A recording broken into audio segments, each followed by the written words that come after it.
If you want to share a PowerPoint presentation with others so they can edit it, this video will walk you through the process step by step in a simple and beginner-friendly way. By the end, you'll know exactly how to give someone editing access, either by sending their email address directly or by copying a shareable link. This is super useful for team projects, school assignments, office presentations, and anytime you need other people to collaborate on the same file.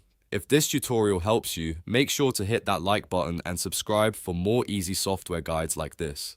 Alright, let's get started. First, open your PowerPoint presentation. This can be a file saved in OneDrive or a presentation you already have open in PowerPoint. Once your presentation is ready, look for the Share button, usually in the top right corner of the screen. Click Share to begin the sharing process. After that, you'll see the sharing options. From here, click on Manage Access. This is where you can review who already has access to your file and make sure the correct permissions are set. If you want to add a new person, click on Start Sharing. This opens the field where you can invite someone directly. Now type the email address of the person you want to collaborate with. Make sure you enter the correct email so the invitation goes to the right person. Once you've entered the email, check the permission settings and confirm that the person will be able to edit the presentation, not just view it.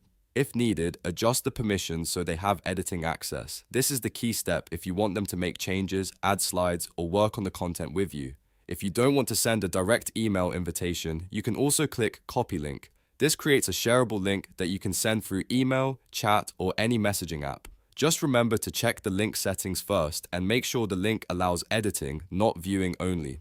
After that, click Share to send the invitation or generate the link. If you used an email address, the person will receive an invitation they can open to access and edit the PowerPoint file. If you use the link, anyone with the link and permission can open the presentation and start editing right away. Once the file is shared, it's a good idea to return to Manage Access later if you ever want to remove someone, change permissions, or stop sharing altogether.